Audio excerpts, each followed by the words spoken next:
communauté sont en train de détruire la communauté. Or, nous sommes tous des ambassadeurs de Christ sur la terre. Ça veut dire que le monde, les gens de notre famille, notre mari, nos enfants, nous regardent et en nous voyant, ils voient Christ. Alors, c'est quelle image du Christ que nous sommes occupés à donner? Soyez bénis. Nous lisons 2 Corinthiens, le chapitre 3, le verset 8.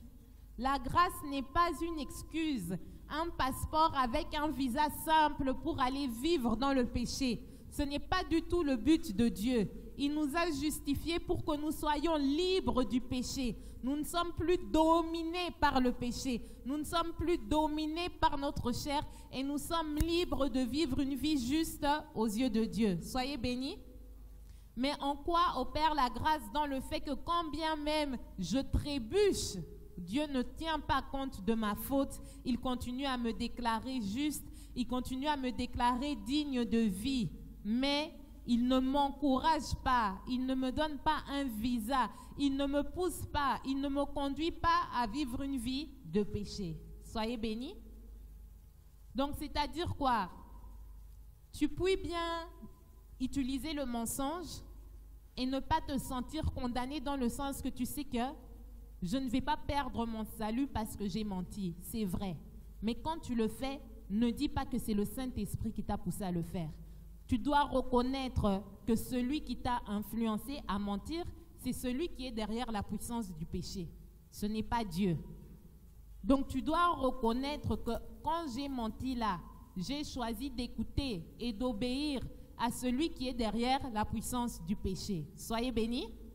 La grâce est là, tout est permis. Paul a dit oui, mais tout ne construit pas la communauté et tout ce que tu fais ne vient pas de Dieu. Soyez bénis. Nous lisons 2 Corinthiens, chapitre 3, le verset 3. Je crois que je m'étais trompée, j'avais dit 8. 2 Corinthiens, chapitre 3, le verset 3. Nous lisons 1, 2, 3. Vous êtes manifestement une lettre de Christ, écrite par notre ministère, non avec de l'encre, mais avec l'Esprit du Dieu vivant, non sur des tables de pierre, mais sur des tables de chair sur les cœurs. Donc Paul dit que nous les chrétiens, chacun de nous, je suis une lettre de Christ.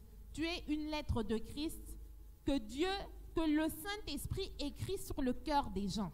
Ça veut dire que si Papa Jenny est un véritable, un digne représentant de Christ sur la terre, il devient une lettre que le Saint-Esprit écrit sur la table, sur le cœur de ses voisins. Donc la vie, la personne de Papa Jenny devient une lettre que le Saint-Esprit écrit de la part de Jésus-Christ pour convaincre son voisin, pour convaincre ceux de son entourage. C'est pourquoi on dit que tout est permis, mais tout ne construit pas la communauté. Ta façon de vivre va aider le Saint-Esprit à rédiger cette lettre dans le cœur des autres, de ceux qui sont en train d'observer ta façon de vivre.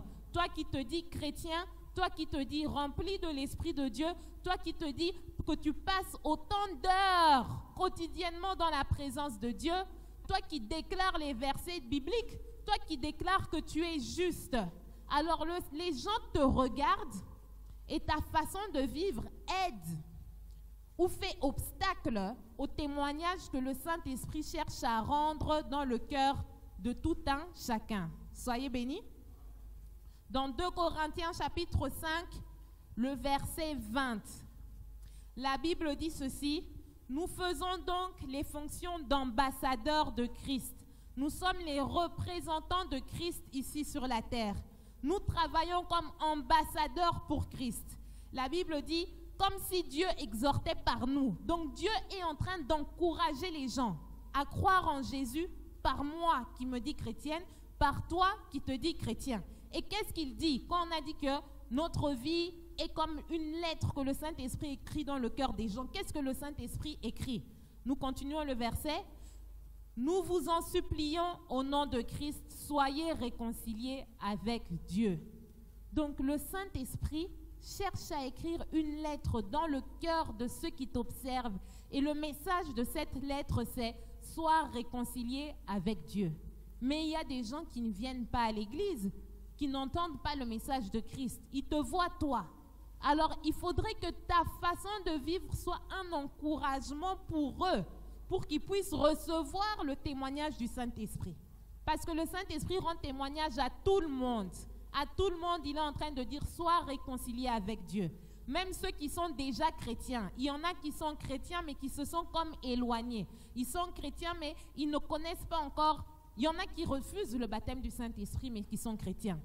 Le fait d'accepter de recevoir le baptême du Saint-Esprit fait partie du processus de réconciliation. Alors toi qui es déjà baptisé du Saint-Esprit, les autres te regardent. Et si tu vis une vie digne d'un représentant de Christ, tu deviens utile au Saint-Esprit. Commence à utiliser ta vie comme une lettre qu'il écrit dans le cœur des gens. Regarde ce que papa Jenny avait fait. Regarde sa façon de réagir. Telle personne est venue l'insulter. Alors imagine-toi, on l'a insulté, on l'a maltraité, on l'a tabassé, on l'a envoyé les policiers, on l'a mis en prison. Mais regarde sa façon de réagir. Et ta façon de vivre est une lettre dans le cœur de quelqu'un qui se dit non, non, moi aussi je dois être réconcilié avec Christ. Il accepte de recevoir le baptême du Saint-Esprit à cause des œuvres qui se passent dans ta vie. Soyez bénis. Mais il y a d'autres façons de vivre qui sont en train de scandaliser ceux qui vous observent. C'est pourquoi on dit que la grâce n'est pas une excuse pour vivre dans le péché. Tout est permis. Oui, c'est vrai que tout est permis. Mais c'est aussi vrai que Dieu a laissé l'Église sur la terre pour un but. Et toute raison d'être, peu importe qu'elle soit dans le séculier ou qu'elle soit comme nous derrière la chair, toute raison d'être que Dieu donne a pour objectif de réconcilier le monde avec Christ. Soyez bénis. Alors c'est ta façon de vivre qui encourage ou qui décourage les gens de se réconcilier avec Christ. Le Saint-Esprit est puissant, mais nous avons lu ici dans le verset de 2 Corinthiens, chapitre 3, le verset 3, la Bible dit « Vous êtes manifestement une lettre de Christ. » Chaque chrétien est une lettre de Christ que le Saint-Esprit écrit dans le cœur des gens. Alors, qu'est-ce que ta lettre dit? Qu'est-ce que ta lettre dit? Nous lisons 1 Corinthiens chapitre 6, le verset 9. Le thème, la grâce n'est pas une excuse pour pécher. Parce que certes, tout est permis. C'est vrai que tout est permis. Dieu ne te condamnera pas. Tant que tu as la foi, tu es sauvé. Dieu ne tient plus compte de tes fautes. Mais tu ne vis pas seul sur la terre. Soyez bénis. Nous allons lire 1 Corinthiens chapitre 6, le verset 9. Mais, excusez-moi, on va commencer par 1 Corinthiens chapitre 8, le verset 10 à 13. 1 Corinthiens chapitre 8, le verset 10 à 13. Vous avez une connaissance qui vous a fait comprendre que tout est permis. Mais cette connaissance ne doit pas devenir l'occasion de chute pour ceux pour qui Christ a donné sa vie. Christ a payé un prix très fort, pas seulement pour toi, mais aussi pour ceux qui t'observent. Alors, la gratitude ou bien la reconnaissance envers le prix que Christ a payé pour toi, toi qui as compris sa grâce et qui as compris le prix qu'il a payé pour que tu reçoives sa grâce, ne viens pas maintenant cracher sur ce que Jésus-Christ a fait en disant « Moi, j'ai compris, les autres, tant pis pour eux. Je vais aller les scandaliser de toutes les façons possibles. De toute façon, je suis sauvé. » Mais pendant ce temps-là, Christ avait payé le prix pour que les autres aussi soient sauvés. Mais ta façon de vivre décourage les autres de recevoir le témoignage de la grâce. Soyez bénis. J'ai dit 1 Corinthiens combien? 8, verset 10, non, verset 10 à 13. Vous y êtes? 1 Corinthiens chapitre 8, le verset 10 à 13. Nous lisons tous ensemble. 1, 2, 3. Car si quelqu'un te voit, toi qui as de la connaissance, c'est vous, non? De la mission Salut et Gloire. Vous qui avez fait les causures, qui vous vantez d'avoir tout compris. Je suis justifié, je suis juste, moi je sais, ils sont ignorants. de toute façon, j'ai la grâce de Dieu. Même si j'ai abîmé là-bas, même si j'ai fait ça, moi, je suis juste. Je connais la justice de Dieu que j'ai reçue. C'est ça, la connaissance dont les Corinthiens aussi se vantaient. Tout est permis. Qu'est-ce que ça peut bien faire? Voilà maintenant ce que la Bible dit. Car si quelqu'un te voit, il y a des gens qui te regardent. Il y a des gens qui te regardent. Toi, tu déclares avoir le Christ, toi. Et les gens te regardent. Eux qui n'ont pas la connaissance que tu as. Est-ce que tu crois que ta façon de vivre leur donne envie de connaître le Christ qui est en toi? On continue. Verset 10. Car si quelqu'un te voit, toi qui as de la connaissance, assis à table dans un temple d'idoles, sa conscience à lui qui est faible, ne le portera-t-elle pas à manger des viandes sacrifiées aux idoles? Mais quel est le problème? Lui te voit pécher, mais toi tu as la justice de Dieu, n'est-ce pas? Mais lui n'a pas la justice de Dieu. Mais il te voit, toi, tu le pousses encore plus à aller dans le péché au lieu d'aller vers la justice de Dieu. Vous comprenez? Toi, tu as déjà reçu Christ. Donc, quand tu es en train de manger dans le temple des idoles, c'est vrai que tu as la connaissance que même si je mange, je ne perdrai pas mon salut. Mais lui se dit juste que moi aussi, je vais continuer à manger dans le temple des idoles, vu que même les chrétiens le font. Et au lieu de chercher le Dieu qui t'a justifié, il ne fait que persévérer dans son péché qui le condamne. Vous comprenez? Vous êtes une lettre de Christ, non pas pour encourager, pour montrer au monde qu'on peut vivre librement dans le péché. Vous êtes une lettre de Christ pour montrer au monde qu'il y a un avantage, il y a des bénéfices à être réconcilié avec Christ. Si et toi et lui, vous faites la même chose, qu'est-ce qui va le pousser à quitter ce dans quoi il est pour venir dans ce que toi tu es? Il a besoin de voir des choses qui l'étonnent, des choses qui le choquent, des réactions qu'il ne voit pas dans le monde. Il est venu comme ça pour t'insulter, il est venu pour te crucifier, mais tu es resté muet. Vous savez que la réaction de Jésus-Christ pendant qu'on l'emmenait à la croix, ça a convaincu beaucoup de ceux qui le crucifiaient. Parce qu'ils disaient, c'est pas possible, ce n'est pas possible. Ce n'est pas possible. Mais toi, tu refuses de subir ne serait-ce qu'une petite injustice. Ce n'est pas au niveau de l'injustice que Christ a subi. Lui qui n'avait aucun péché. Toi, tu subis des injustices sachant que tu as des péchés. Même si ça, c'est une injustice. Mais il y a d'autres choses que j'ai faites qui peuvent faire quand même que, comme le monde dit, c'est le karma. Il peut y avoir des injustices qui me reviennent parce que je sais que je n'ai pas marché ici sur la terre sans péché. Mais Christ a marché sur la terre sans péché. Et il a accepté pour toi et pour moi de subir toutes les injustices du monde. On lui a craché dessus, on l'a insulté. Et Christ n'était pas maltraité par des gens de sa condition. Il était maltraité par des gens qui lui étaient inférieurs.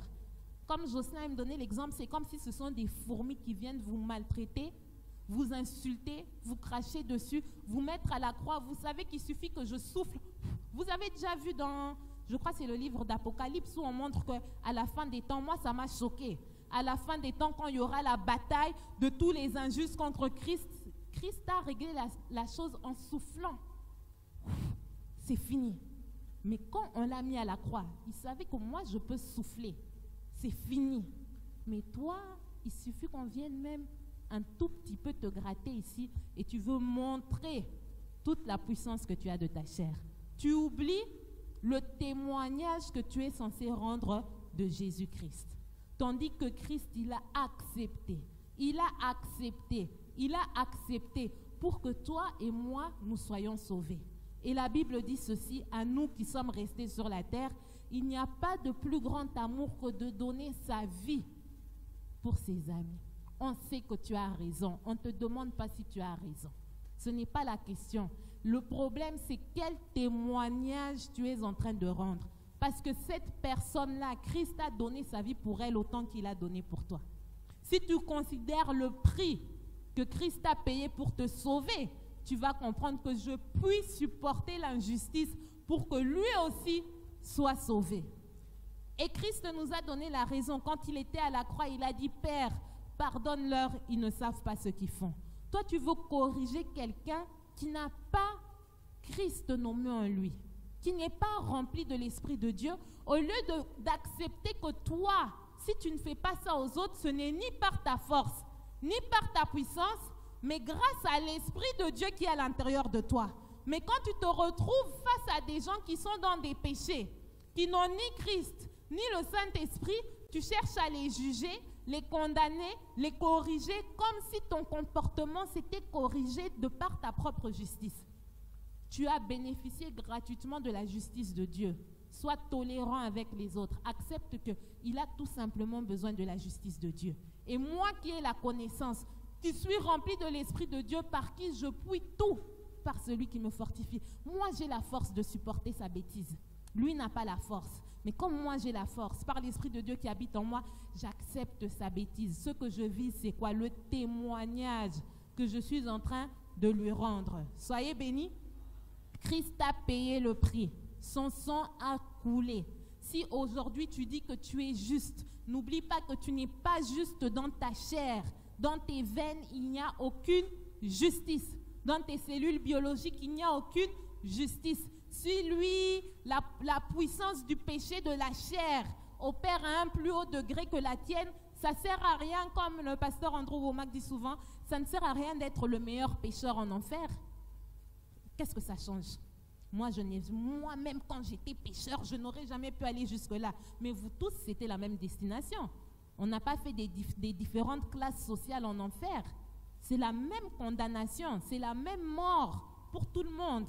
Alors, si tu reconnais que c'est grâce au sang de Jésus-Christ que je suis sorti de cette condamnation, supporte l'autre pour que lui aussi puisse sortir de cette condamnation.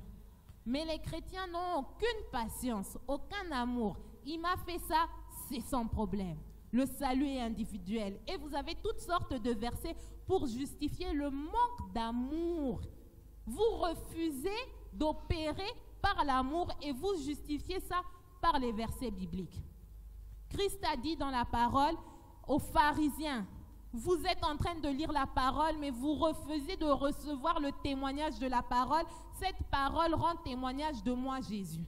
Mais vous aussi, vous lisez les versets bibliques, vous refusez de recevoir le témoignage de la parole qui vous dit que Dieu est amour. C'est ça le message de la Bible. Mais maintenant, vous cherchez des versets de façon isolée pour justifier un mauvais comportement. Non. On sait qu'on va trébucher. Et la grâce est là pour nous garder dans le salut, même quand on trébuche. Mais ne justifions pas nos trébuchements. Reconnaissons que j'ai trébuché et ce comportement que je viens de faire, ça mérite la mort. Reconnaissons que ce que je viens de faire, ça mérite la mort. Je ne peux pas me lever là. Hier, il m'a senti. Je l'ai insulté. J'ai insulté sa maman. J'ai insulté ses enfants. Tu sais ce qu'il m'a fait. Mais tu sais que Christ a versé de son sang pour que tu ne mérites pas le châtiment que méritait ce comportement-là. Mais toi, qui te dis avoir la connaissance remplie de l'Esprit de Dieu, tu te tiens devant les non-croyants pour te vanter d'avoir eu un comportement qui est digne de mort. Et puis tu t'attends à ce que ton témoignage puisse emmener les gens à Jésus-Christ. Mais ils voient ce que tu fais. Ils voient ce que tu fais. Et quand ils sont entre eux, ils se disent que telle personne qui se dit de la mission salut et gloire, qui se dit de l'éco-sûr, qui se dit serviteur de Dieu. Regarde là, elle est encore entrée dans la chambre, 3 heures de prière en langue. Attends, quand elle va sortir, on sait comment elle va venir abîmer. C'est ça. Et et puis maintenant vous êtes là, mais vous ne comprenez pas l'importance de la prière en langue. Il va comprendre ça comment? Pour lui, tu es un sorcier. Tu es un sorcier qui entre dans ta chambre pour faire des invocations qui te donnent la puissance de venir l'injurier quand tu sors de ta chambre. Il va recevoir le témoignage comment? Comment? C'est toi qui es la lettre que le Saint-Esprit est en train d'écrire dans le cœur des gens. Mais est-ce que tu penses que ta façon de réagir devant l'injustice pousse les autres à être réconciliés avec Dieu ou bien à rejeter le Dieu de la mission salut et gloire? Qu'est-ce que vous pensez? Et surtout avec les réseaux sociaux, les appels WhatsApp sont gratuits. Quand tu insultes au coin de la rue, les gens de l'autre côté du monde sont au courant de ce que tu as fait. Et quand tu l'appelles, il est poli. Amen, amen, amen. Mais il dit, c'était lui, non, hier. Vous voyez? Alors c'est pourquoi on continue 1 Corinthiens, je reprends le verset 1 Corinthiens chapitre 8, du verset 10 à 13. La Bible dit ceci. Car si quelqu'un te voit, toi qui as de la connaissance, on peut lire tous ensemble, 1, 2, 3.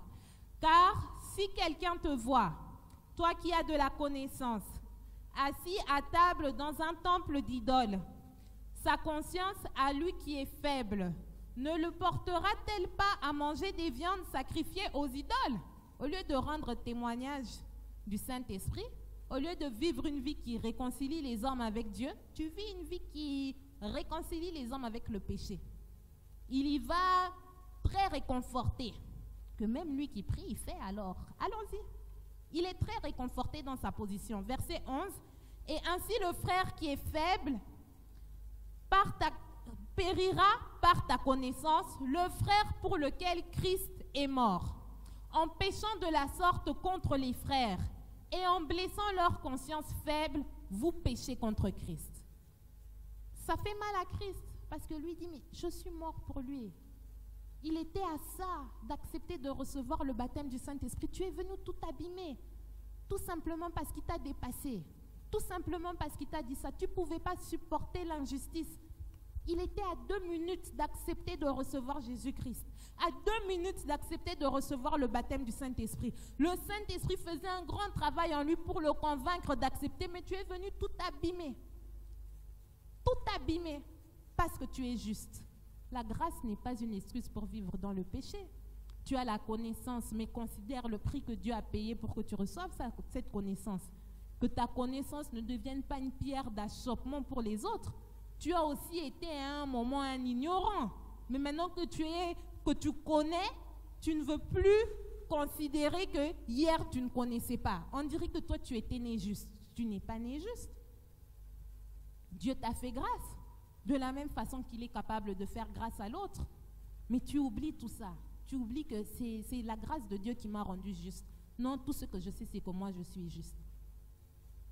Et vous oubliez à quel point Christ a souffert la croix. Mais ce que vous mettez en avant pour justifier les mauvais comportements, c'est quoi? Le miracle de Canaan. Il a multiplié le vin, n'est-ce pas? Il a fouetté les gens dans le temple. Vous justifiez vos mauvais comportements en oubliant que tout ce que Christ a fait sur la terre, c'était dans la pensée de démontrer aux hommes la grâce et l'amour de Dieu. Mais vous, vous y allez par colère, pour démontrer votre puissance personnelle. Ils vont voir qui je suis. Vous y allez pour démontrer la vengeance personnelle. Il m'a fait, je vais lui faire. Mais ça, Christ ne l'a pas fait. Ce n'est pas le même Christ. Quand Christ a fouetté les gens dans le temple, il n'était pas animé par les mêmes mauvais désirs que toi. Ça n'avait absolument rien à voir. Jacques chapitre 1, le verset 13. Aujourd'hui, on rigole pas trop. Jacques chapitre 1, le verset 13. Jacques chapitre 1, le verset 13. On ne refuse pas, même moi que vous voyez ici, on trébuche chaque jour. Ce n'est pas ce que je suis en train de dire. Mais je dis, ne te glorifie pas de tes trébuchements. T'en glorifier et puis t'encourager toi-même de tes trébuchements. Et non, de toute façon, je suis juste. Je suis juste là, non. Ce n'est pas pour ça que Dieu t'a donné sa grâce. On lit Jacques chapitre 1, le verset 13. Vous pouvez lire en mettant votre nom. La Bible dit ceci, que personne, on va lire en mettant son propre nom. Soyez bénis. Vous avez trouvé le verset? Bon, on va faire comme une déclaration. Je vais dire, vous allez répéter avec moi, parce que je veux que même ceux qui ont laissé la Bible puissent déclarer cela. La Bible dit ceci, Jacques chapitre 1, le verset 13. On répète. La Bible me dit, en accord avec Jacques, chapitre 1, le verset 13, que Sakina, que moi, le juste, né de la justice, de la race des justes, de l'écossure, de la race de Melchisédek, mis à part, moi qui ne tombe pas malade, quand je suis tenté, Je ne dis pas, c'est Dieu qui me tente. C'est Christ qui a fouetté dans le temple. C'est Christ qui a multiplié le vin. Ce sont des pharisiens. Ce sont des ignorants. Ils ont exagéré. Dieu m'a permis. Tout est permis. Ne dis pas que c'est Dieu. Car Dieu ne peut être tenté par le mal. Vous savez ce que ça veut dire? C'est bien de dire que je suis juste comme Christ. Mais si Christ ne peut pas être tenté par le mal, ça veut dire que celui qui est juste comme Christ ne peut pas être tenté par le mal. Tu dois reconnaître que quand tu agis mal, tu n'agis pas selon la justice de Dieu. Tu es juste, oui, mais tu n'agis pas selon la justice de Dieu. Ce n'est pas le Saint-Esprit qui est en train d'influencer à agir de la sorte. Tu agis sans amour. Oh non, il existe aussi la colère de Dieu. Dieu ne sort jamais de son amour, jamais. Ne justifie pas tes mauvais comportements en mettant cela sur le compte de Dieu. Christ a payé un prix fort. Si tu agis mal, dis que j'ai mal agi. Je ne me suis pas contrôlé et demande pardon. Ne mets pas ça sur le compte de celui qui a payé de sa vie. Il a quitté le trône. Il est descendu pour des injustes, une race d'injustes. On n'avait pas la divinité de Dieu. On n'était pas de son niveau. Il est descendu. Et il a payé le prix pour ton péché. Et maintenant qu'il t'a libéré du péché, tu te mets à pécher, à repousser les gens de lui, et tu mets ça sur son compte en disant que Christ aussi a fait. Christ est descendu. Il a dit le Fils de l'homme n'est pas venu pour faire périr les hommes, mais pour les sauver. Christ agissait dans l'intérêt du salut des autres. Toi, tu pousses les gens à demeurer dans le péché et tu mets ça sur le compte de Christ. Mais il ne faut pas s'amuser avec Dieu. Et puis, je dis simplement, gloire à Dieu de ce que tu fais là, tu n'auras pas à payer le châtiment. Parce que c'est une vérité. Tu ne vas pas payer le prix de ce que tu fais. C'est vrai. C'est ça la grâce. Mais reconnais que c'est une grâce. Et n'empêche pas les autres de recevoir cette grâce-là. Parce que la personne qui t'a donné cette grâce a payé un prix fort. Pas seulement pour que toi sois sauvé, mais pour que l'autre soit sauvé. Quand tu fais du mal à un païen, même si la faute est chez lui, quand tu fais du mal à ton frère, même si la faute est chez lui, et que ce mal-là que tu lui as fait, même si la faute était chez lui, ne fait que le décourager que de s'approcher de Dieu, tu fais du mal à Christ. Il a payé le prix.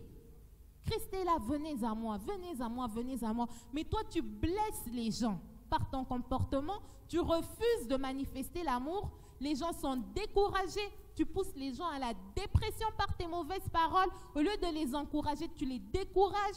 Quelqu'un qui s'était résolu que je vais quand même arriver à l'église, je vais essayer un peu de marcher avec Dieu. Il avait l'habitude de se consoler dans l'alcool. Il vient se consoler à l'église, il trouve la sœur de l'église qui l'insulte au coin de la rue. Il se dit, ah, je rentre encore. Tu fais du mal à Christ. Mais toi, quand tu rentres pour dire que je l'ai croisé, il m'a senti, ça fait du mal à Christ. Parce que tout ce que tu fais là, tu le fais ayant le Saint-Esprit en toi. Christ voulait t'utiliser pour écrire une lettre. Accepte de souffrir l'injustice. Qu'est-ce que ça te coûte? Tu vas recevoir des récompenses. Et non seulement tu vas recevoir des récompenses pour avoir accepté de souffrir l'injustice pour la cause de Christ, mais en plus de cela, quand tu souffres l'injustice, Dieu ne te demande pas de supporter ça avec ta propre force. L'Esprit de Dieu habite en toi.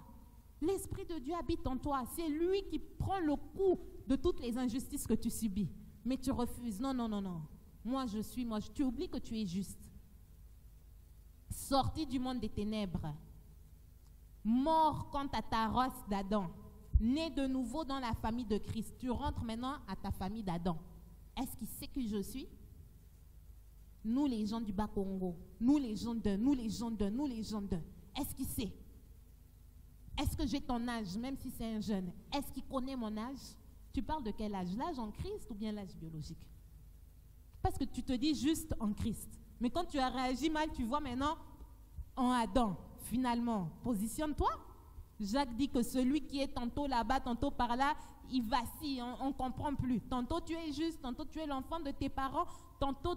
On ne refuse pas que tu trébuches. Mais quand tu trébuches, reconnais que tu as trébuché. Reconnais-le. Va voir cette personne que tu as insultée et demande-lui pardon. Moi, ça m'est déjà arrivé. Là où je suis en train de gérer l'école à Lubumbashi, tout le monde sait que j'enseigne la parole de Dieu. Maintenant, comme c'est moi qui gère, bon, ils ne sont pas trop à l'aise. Ils savent que c'est la patronne. Mais ils savent qu'elle prêche la parole de Dieu. Ça veut dire qu'ils sont en train d'observer ma façon de faire. Si je suis là en train de les insulter, et puis le mercredi, je sors, non, je pars à la cellule. Ils savent que mon mari est pasteur, il prêche. Ils savent qu'elle aussi, elle prêche. Ils savent que ce sont des gens qui parlent en langue. Ils savent, surtout à Lubumbashi, les gens aiment parler. Ils savent tout ce qu'on fait. Ils savent qu'on parle en langue, ils savent tout ça. Mais ils observent ma façon de vivre. Et ça peut les encourager ou pas à chercher à entendre ne serait-ce que le message de notre église. Un jour, on était dans une réunion comme ça, je me suis énervée. Je les ai vraiment grondés. Je suis sortie de la réunion, j'étais vraiment énervée. Il y a maintenant un an qui travaille à l'école, il est venu me voir. Il me dit non, pour l'honneur de la famille. Lui, il veut que je descende de la colère par rapport au témoignage de la famille. Mais lui, quand il m'a dit non, pour le nom de la famille, tu vois, la famille a un grand nom ici, ce n'est pas bien de quitter une réunion comme ça, il est sorti. J'étais tellement énervée, j'ai dit non, j'ai prié en langue 5 minutes. Je suis retournée là-bas, pas pour l'honneur de ma famille. Je ne fais plus partie de cette famille-là. Je suis retournée là-bas pour l'honneur de celui que je dis être nommé en moi. Et quand je suis entrée, je leur ai demandé pardon. Ils se sont étonnés. Ils m'ont suivi parce que je me suis énervée avec raison. Donc, c'est-à-dire qu'ils étaient fautifs. Je les ai grondés. Quand je suis revenue, j'étais vraiment énervée. Vous savez, le pardon, ce n'est pas un sentiment. Hein? Tu demandes pardon, pas parce que tu sens que tu as envie de demander pardon. Tu demandes pardon parce que tu es la justice de Dieu. Christ n'a pas demandé à Dieu de nous pardonner parce qu'il ressentait l'envie de nous pardonner. Il l'a fait parce qu'il est la justice. Il obéissait. Il obéissait. Le pardon, ce n'est pas un sentiment. Même l'amour, ce n'est pas un sentiment. Si vous lisez 1 Corinthiens 13, c'est vous qui croyez que l'amour, c'est un sentiment. L'amour, ce sont des actes et des décisions. La Bible dit l'amour pardonne tout. Toi, tu dis que tu as l'amour de Dieu en toi, pardonne. N'attends pas de sentir. On ne t'a pas demandé de sentir. Pardonne. Dans le royaume de Dieu, je crois et puis je vais sentir. Je crois et puis je verrai. Je dis que j'ai pardonné et puis je sentirai.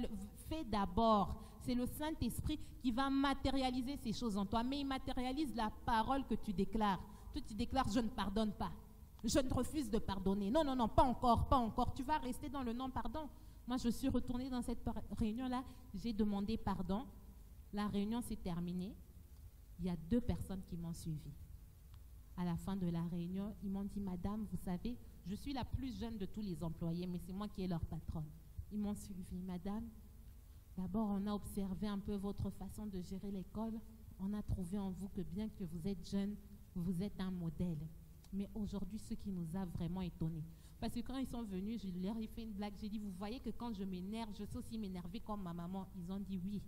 Mais ce qui nous a vraiment étonnés, c'est que vous êtes revenus, non pas pour nous gronder encore, mais pour nous demander pardon. Alors, ils ne comprenaient pas. Ils disent, vous êtes revenus pour nous demander pardon dans la réunion. Vous savez que Christ, j'étais dans une position où, selon les hommes, que je sois en tort ou pas en tort, je ne suis pas obligée de demander pardon, mais parce que je suis la patronne. Je ne leur dois rien. Ils étaient censés suivre ce que je leur dis, content ou pas content.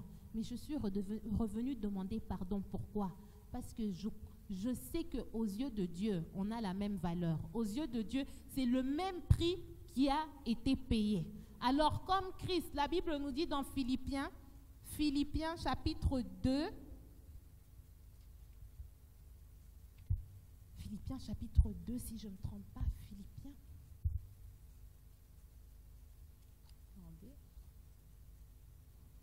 Philippiens chapitre 2, le verset 6. On commence au verset 5. On peut commencer au verset 4. À partir du verset 4, la Bible dit ceci. C'est pas mauvais de s'humilier. C'est pas mauvais d'accepter de demander pardon quand tu sais que tu as raison. C'est pas mauvais de faire du bien quand on t'a fait du mal. Tu le fais par rapport à celui qui a donné sa vie pour toi. Oublie-toi, oublie tes raisons. Si tu es incapable de le faire, c'est parce que tu es toujours en train de te voir toi et rien que toi.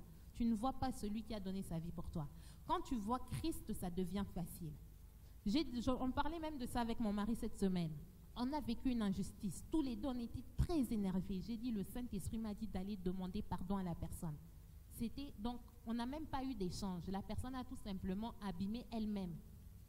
Elle-même. Donc, elle est en tort du début à la fin. On n'a même pas eu d'échange pour dire que j'ai réagi, rien. Mais le Saint-Esprit me dit, va lui demander pardon. Ce qui est important, c'est de garder la communion entre vous parce que le Saint-Esprit va être nommé. Vous n'êtes pas en mesure de faire cela parce que vous ne voyez pas Christ. Vous voyez vous. Vous voyez? Parce que moi, selon la chair, je me disais qu'avec cette personne, maintenant, je mets les barrières. Je suis chrétienne, je ne vais pas l'insulter, je ne vais pas ceci, mais elle reste d'abord de son côté, je vois son côté. Ce n'est pas ce que Dieu a fait. Dieu n'a pas dit, ils sont en train d'abîmer là-bas sur la terre. Bon, moi, je reste de mon côté dans ma paix. Eux, ils restent là-bas en bas sur la terre, chacun de son côté. Je suis gentil, je leur laisse le soleil, je leur laisse la pluie, mais non, il est descendu. Il est venu vers nous dans notre péché. Il est venu vers nous. Et en venant vers nous, il a accepté de payer le prix de toutes nos bêtises. Il ne s'est pas dit j'ai fait un pas en avant, tu commences à exagérer, je repars au ciel. Il a supporté toutes les bêtises des hommes. Jusqu'où? Jusqu'à la croix. Et à la croix encore, il disait que si je veux arrêter ça à la minute, ça va s'arrêter. Je peux envoyer les anges. Ils pouvaient encore faire, tout est arrêté. Mais il a accepté, il a supporté jusqu'à ce qu'il accepte de mourir. Accepte de mourir. Pourquoi? Parce que ce n'est qu'après ta mort que la vie est communiquée dans les autres. Christ a marché sur la terre en train de faire, oh non, je suis occupé à me reproduire, je suis occupé à communiquer la parole de Dieu. Tant que tu ne meurs pas, la Bible dit que c'est quand le grain entre en terre et qu'il meurt, qu'il se reproduit pour porter beaucoup de fruits. Tant que tu refuses de mourir, tu vas parler de Dieu, mais ton impact sera limité. Les gens ont besoin de te voir mourir. Ils ont vu Christ mourir à la croix. Avant ça, ils rendaient témoignage. Mais beaucoup ne croyaient pas. Vous croyez qu'il y aurait eu autant de chrétiens si Christ aurait refusé d'aller à la croix? Parce qu'il y en a qui ont accepté que Christ était le Messie avant qu'il ne meure. Il y en a qui ont accepté. Ils ont reçu son témoignage avant qu'il ne meure, mais c'était un nombre très limité. Une fois qu'il est mort, il a eu beaucoup d'impact. Mais toi, tu refuses de mourir. Il suffit qu'on te dérange un tout petit peu et tu donnes la puissance de résurrection qui habite en toi, tu la communiques à ta chair pour que ta chair vienne avec toute sa puissance pour exterminer tous les méchants de la ville. C'est un verset de la Bible. Hein? Pour ceux qui connaissent, c'est un verset de la Bible. Mais ce n'est pas pour toi. Toi, tu es rempli de l'Esprit de Dieu pour communiquer la vie à ceux qui sont spirituellement morts. Et pour que les autres vivent, tu dois accepter de mourir. Mourir, ça veut dire accepter de subir l'injustice. On t'a insulté, j'accepte, j'avale, je viens même te faire un cadeau. Moi, je commence à faire ça. Quand quelqu'un m'a blessé et que je sens vraiment que, même si j'ai déclaré, je le pardonne devant Dieu, je le pardonne, je sens toujours, je fais un cadeau. Vous savez, la Bible dit, là où est ton trésor, là aussi sera ton cœur. Essayez. Dépense ton argent pour quelqu'un que tu as du mal à pardonner. Ça disparaît immédiatement. Les mauvais sentiments disparaissent à la seconde. Donc c'est tout simplement, je pars dépenser, je suis venue te faire un cadeau. Toi, la personne qui t'a persécuté, elle n'a pas pris conscience qu'elle t'a fait du mal, elle n'est pas reconnue qu'elle t'a fait du mal, elle ne t'a pas demandé pardon.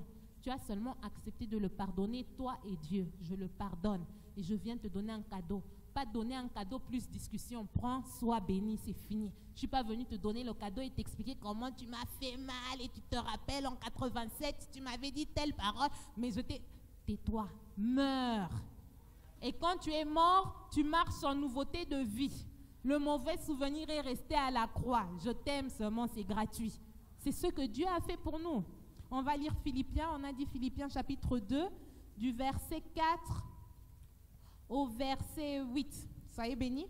Imitez Christ, mais le véritable Christ. Pourquoi vous imitez Christ qui a fouetté les gens dans le temple et vous limitez à un verset de la Bible? Voyez l'image globale de Christ pour comprendre Christ. Et vous allez comprendre que même quand il a fouetté, ce n'était pas les mêmes motivations que vous. La Bible dit, il ne faisait rien qu'il ne voyait faire le Père. Quand tu es parti insulter là, tu as vu, le Saint-Esprit t'a montré ça. Quand tu parlais en langue, il t'a montré, il t'a donné. Tu vas l'insulter, tu vas commencer avec un accord. Et puis tu vas aller là-bas. Et puis tu vas le terminer là-bas. Tu vas le mettre KO là-bas. Tout ça, c'est le Saint-Esprit qui t'a montré. Parce que Christ faisait ce qu'il a vu. Mais toi, quand tu es parti te battre là-bas, tu avais vu ça. Tu avais vu ça dans quel monde spirituel? Ça, ce n'est pas le même monde spirituel que le Dieu de la Bible. Est-ce que tu ne vois pas Christ mourir à la croix pour aller faire comme Christ qui est mort à la croix, comme un agneau qui ne dit mot, on l'a emmené à la boucherie. Tout ça, tu ne vois pas. Non, non, Christ t'avait fouetté. Moi aussi, je pars pour fouetter. Mais vois Christ à la croix, vois-le. Ça, tu ne vois pas. Tu choisis ce que tu veux voir. Tu choisis. Philippiens chapitre 2 à partir du verset 4. Soyez bénis.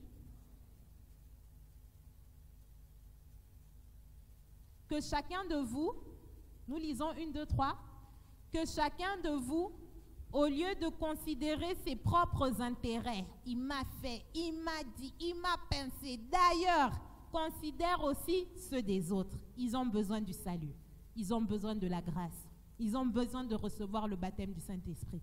Considère aussi son intérêt. Ayez en vous les sentiments qui étaient en Jésus-Christ.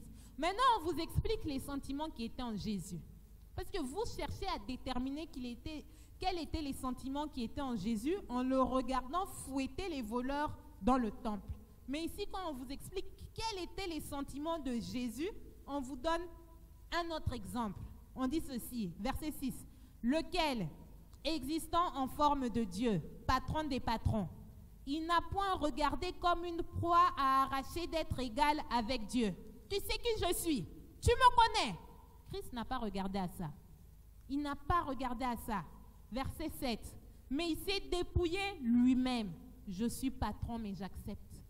Je suis plus âgé, mais j'accepte. J'ai raison, mais j'accepte.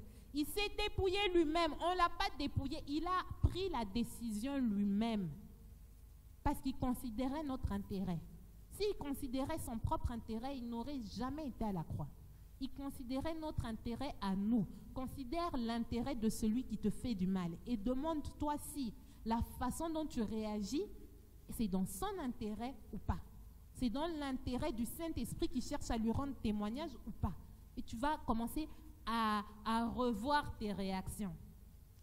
On continue. Il s'est dépouillé lui-même, verset 7, en prenant une forme de serviteur, en devenant semblable aux hommes et ayant paru comme un simple homme.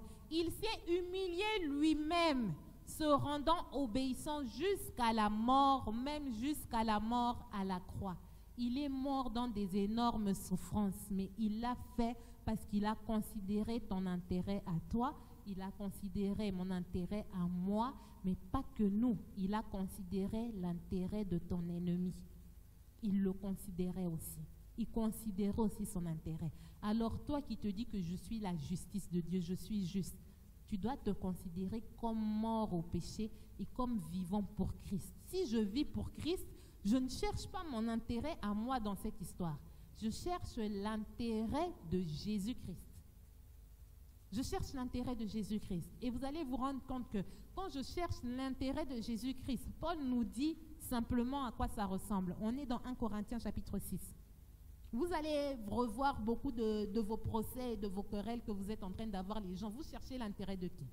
Vous ne croyez. En fait, pourquoi est-ce que vous cherchez? Vous croyez que vous devez défendre bec et ongle votre propre intérêt. Parce que vous n'avez pas compris qu'il y a des récompenses qui vous attendent au ciel. Si vous comprenez que quand j'accepte de lâcher mon intérêt pour l'intérêt de Christ, je serai récompensé, ça devient très facile. Et la Bible dit que Dieu nous récompense sur la terre, aux cieux, mais aussi sur la terre. Dieu n'est pas limité. Il me doit de l'argent, mais je peux abandonner. Dieu peut me donner cet argent-là par une autre source. Mais dans cette histoire, vous ne voyez pas Dieu.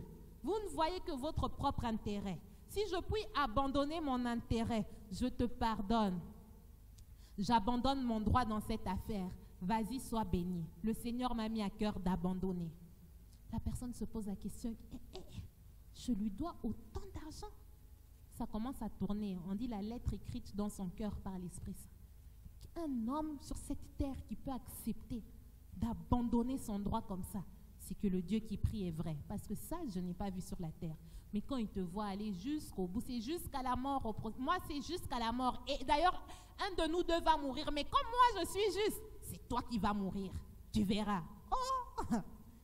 Et vous croyez qu'il va voir Christ en vous? Ou bien là, d'abord, on met Christ de côté. Là, d'abord, c'est lui et moi. Christ, c'est à l'église.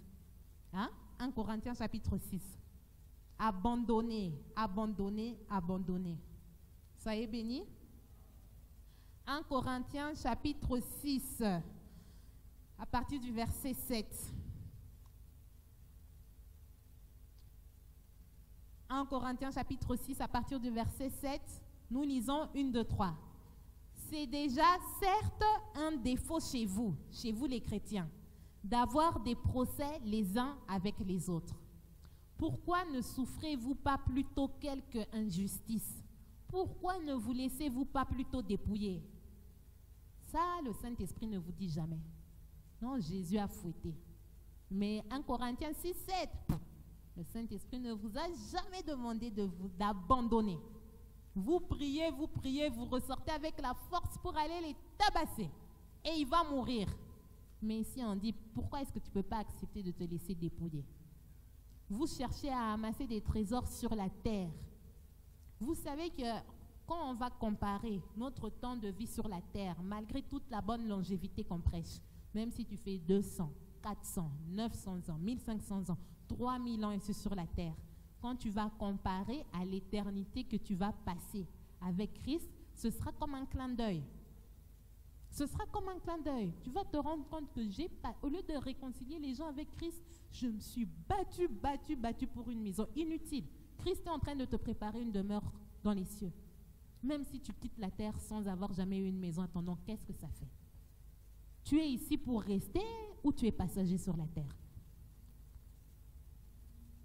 Tu es ici pour vivre pour toujours cette maison-là. Tu vas y passer l'éternité ou bien tu es passager sur la terre? Donc, au lieu de réconcilier les hommes avec Christ, tu t'es battu pour une maison. Tu arrives dans l'éternité, aucune récompense. Tu es sauvé, gloire à Dieu. Le salut, on néglige pas, tu es sauvé. Là, je ne dis pas ça de façon ironique. Tu es sauvé, c'est une grande chose. Gloire au Seigneur, merci Jésus pour le salut. Mais tu ne reçois aucune récompense parce que tu étais concentré sur les choses de ce monde-là. Tandis que si tu avais accepté de laisser ta maison, de laisser tes $50, $50,000, $100,000, la Bible dit ceci, faites-vous des amis avec les richesses injustes. Les richesses injustes, on parle des richesses de ce monde. Je me fais des amis avec ça. Et qu'est-ce que vous aurez? Dans les demeures éternelles, ils vont vous accueillir. Il y aura les patrons de la vie éternelle. Il y en aura. Mais les patrons, c'est ceux qu'on dit les premiers seront les derniers. Vous croyez qu'on va voir ça ici? On verra ça dans la vie éternelle. Ils étaient les derniers comment? On leur a tout arraché. Ils ont vécu les injustices. Ils ont accepté, on les regardait. Toi, tu es devenu trop spirituel, vraiment. Hein? Donc, toi, ici, tu n'as plus de corps. Tu n'as plus faim, tu ne manges plus. C'est seulement l'esprit. Tu n'as pas besoin de vêtements. Tu n'as pas besoin de dormir.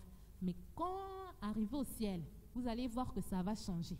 Toi qui t'étais battu pour 10 maisons, tu étais patron sur la terre, tu arrives là-bas. Celui qui avait accepté qu'on lui arrache tout, il est patron.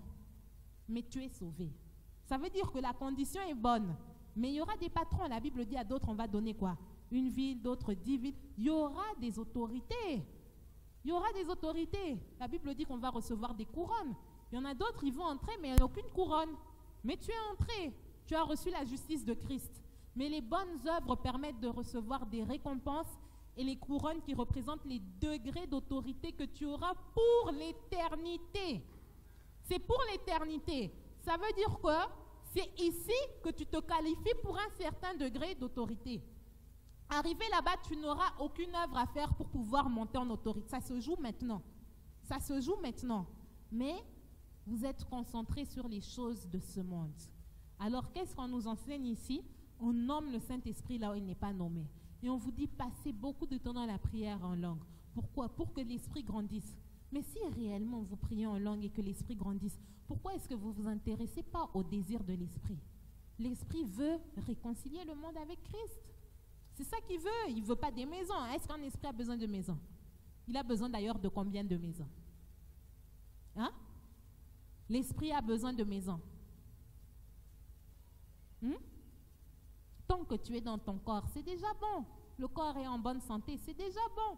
Si ce corps-là peut être dans une maison, gloire à Dieu. Mais si on doit me l'arracher, gloire à Dieu, il y a des demeures éternelles qui m'attendent.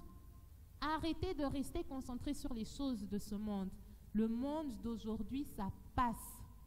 Mais ce qui ne va pas passer, c'est on va dire, la sentence qu'il y aura à la fin des temps. Il y aura ceux qui vont entrer dans la vie éternelle avec Dieu et ceux qui vont entrer dans la mort éternelle. Ils ne vont pas disparaître. Hein? Ce n'est pas que tu entres dans le feu là et puis tu es incinéré et puis whoop, c'est fini. Non, ils vont subir le feu éternellement. Et toi, à cause d'une maison, à cause d'un 50 000 $, tu as refusé que le Saint-Esprit passe par toi pour lui rendre témoignage. Tu as refusé. Ce sont des choses qui sont dignes de mort, les comportements qu'on a envers nos frères et nos sœurs, les comportements qu'on a envers les faibles. C'est digne de la mort. Reconnais cela, ne te glorifie pas de tes mauvais comportements. Reconnais que ce que je suis en train de faire là, ça mérite la mort. Ça mérite la mort, mais Dieu, dans sa grâce, ne me donnera pas le châtiment de mes œuvres. Mais ne te moque pas de Dieu. Ne te moque pas de Dieu, ça l'attriste. La Bible dit qu'il y a certaines choses qu'on fait qui attristent le Saint-Esprit. Mais la Bible nous dit comment réjouir Dieu. Quand un seul de ces pécheurs se convertit, c'est la fête dans les cieux. Toi, tu ne veux pas provoquer la joie de Dieu.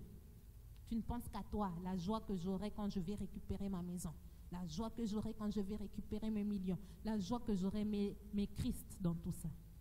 Christ, il est mort pour toi. Et il ne nous devait rien. Mais il te dit, parce qu'il est bon, qu'en plus de cela, quand tu agis bien, tu auras des récompenses. Il n'était pas obligé de nous donner des récompenses. Il n'était pas obligé de nous donner des récompenses, vu que c'est lui qui agit en nous.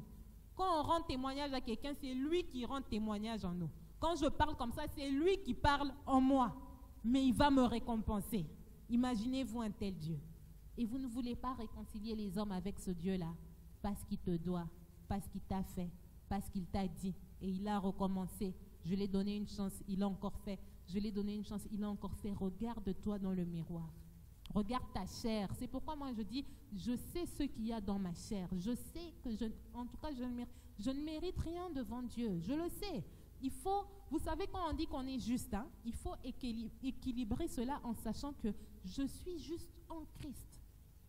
S'il n'y avait pas Christ, je suis injuste complètement, finiment, indéfiniment, infiniment, tout ce que vous voulez. Il n'y a aucune justice dans ta chair. Aucune. Et quand tu es en Christ, ta chair est crucifiée. Ta chair n'est pas devenue juste. C'est ton esprit qui est juste. C'est pourquoi on dit n'accomplissez pas les désirs de la chair. Parce que ta chair a les mêmes désirs qu'avant.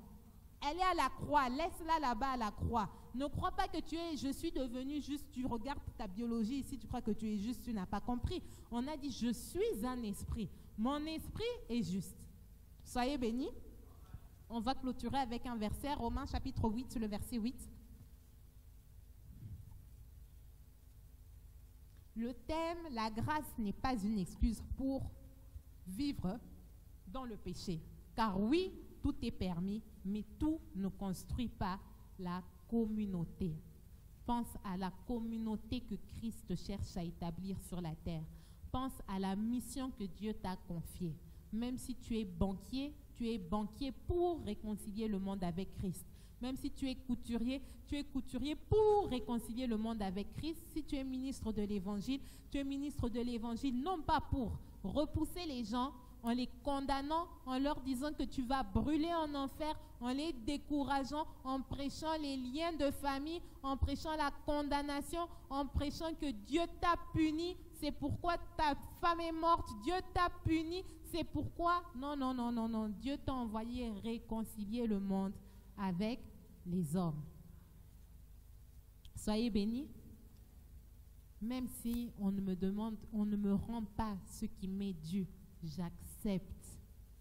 Je sais que j'ai un Dieu. Vous oubliez que vous avez un Dieu quand vous vivez les injustices avec les hommes. J'ai un Dieu qui a dit ceci. De tes yeux seulement, tu regarderas la rétribution des méchants. Tu n'es pas acteur de la rétribution des méchants. Sois calme, regarde. Dieu ne te demande pas d'agir. Et quand est-ce que les méchants recevront leur rétribution? Lors du jugement dernier. Mais avant le jugement dernier, je n'attends pas la chute du méchant. Je sais que moi aussi, je faisais partie de son équipe. C'est par grâce que je suis sortie de l'équipe des méchants. Alors, avant le jugement dernier, je prie pour que le méchant sorte de sa méchanceté. Et même s'il est chrétien, je prie pour qu'il ait la révélation de la justice de Dieu. Je prie pas pour sa chute. Parce que s'il fallait prier pour la chute des méchants, quelqu'un devait prier pour ma chute. Je fais aussi des choses méchantes. Toi, tu ne fais pas des choses méchantes. Quelqu'un aussi doit prier pour ta chute alors. Mais toi, tu veux seulement qu'on te souhaite des bonnes choses. Quand on te dit sois béni, tu es content. Mais pourquoi tu ne veux pas que l'autre soit béni? Qu'est-ce que tu as fait pour mériter d'être béni? Romains chapitre 8, le verset 8, la Bible dit ceci. Or, ceux qui vivent selon la chair ne sauraient plaire à Dieu. Verset 9. Pour vous, c'est nous. Pour nous. Nous déclarons, pour nous. Pour moi, je ne vis pas selon la chair, mais selon l'Esprit. Si du moins l'Esprit de Dieu habite en moi. Tous les jours, vous dites que l'Esprit de Dieu habite en vous. Mais qu'est-ce qu'on vous dit? Celui en qui l'Esprit de Dieu habite, il ne vit pas selon la chair, mais selon l'Esprit. Vous savez que ce verset-là de vivre selon l'Esprit et non selon la chair, ça s'applique dans les difficultés, ça s'applique dans les injustices. Mais vous voulez que Dieu crée un environnement sans épreuve autour de vous. C'est là que je vais bien marcher selon l'Esprit. Non, non, non, non. Si j'ai réagi comme ça, c'est parce que tel a fait. C'est parce que tel a dit. C'est parce qu'ils ne comprennent pas. C'est parce que je leur explique, ils refusent. Ce n'est pas à cause d'eux. C'est toi qui refuses de marcher selon l'Esprit. Arrête de donner la faute aux autres. C'est toi. C'est ta décision. Vous savez pourquoi? Parce que Christ vous a donné le pouvoir. Ça veut dire que j'ai la décision. J'ai en moi l'Esprit de Dieu qui me capacite à choisir de marcher selon l'Esprit. La grâce, c'est un pouvoir que Dieu nous a donné. Mais tu peux recevoir la grâce en vain. Dieu t'a donné le pouvoir de réagir selon l'Esprit. Mais quand toute situation, on met d'abord les choses de l'Esprit de côté. Là, ce n'est pas d'abord l'Esprit. L'Esprit, c'est bon pour recevoir la santé divine. Là, c'est très bon. L'Esprit, c'est bon pour vivre riche sur la terre. C'est très bon. L'Esprit, c'est bon pour être la tête et non la queue. Là, je suis esprit. Mais quand ça devient maintenant, tu veux toucher, là, on met d'abord pause. L'esprit, assieds-toi d'abord, sois calme. Là, je vais maintenant montrer qui je suis. En qui? En Adam. Là, vous oubliez que vous êtes en Christ. Là, tu montres qui tu es en Adam. Tu n'es pas en train de montrer qui tu es en Christ. Parce que si tu montrais qui tu étais en Christ, l'impact. Mais celui qui est en Christ, sa chair est morte. Donc c'est ça la pensée. Accepte de mourir. Pas mourir un peu. Mourir jusqu'au bout. Donc tu es mort. Pas je suis en train de mourir. Non, je suis mort, mort, mort. Ils m'ont achevé. Maintenant là tu communiques la vie. Soyez bénis. Il nous reste 2 minutes. On va clôturer avec Galates. Galates chapitre 5. Et vous pouvez vous tenir debout pendant qu'on va prendre Galates. Galates chapitre 5. On va lire, pour ceux qui prennent note, on va lire le verset 16. Bon, vous pouvez lire du verset 16 au verset 26 à la maison, mais ici, on va passer certains versets pour le temps. À la maison, vous pourrez lire Galates 5, 16 à 26. Mais on va sauter quelques versets pour gagner du temps. Vous pouvez vous tenir debout quand vous avez trouvé Galates chapitre 5. Nous allons clôturer en déclarant ces choses. Galates chapitre 5, le verset 16 à 26. Nous allons déclarer, nous déclarons à partir du verset 16. Je dis donc, je marche selon l'Esprit et je n'accomplis pas les désirs de la chair. Je suis conduit par l'Esprit. Ma chair est morte. Les choses de la chair sont mortes. Je ne les laisse pas se manifester en moi. Jésus les a crucifiés à la croix. Et j'ai le pouvoir de marcher sur ces choses. Je ne fais pas de Christ un injuste. Le Dieu dont je rends témoignage est un Dieu juste qui ne me tente pas à commettre les choses de la chair. Et les choses de la chair sont évidentes. Elles ne sont pas cachées. Quand je commets l'impudicité, j'accepte que ce n'est pas Christ en moi. Quand je commets l'impureté,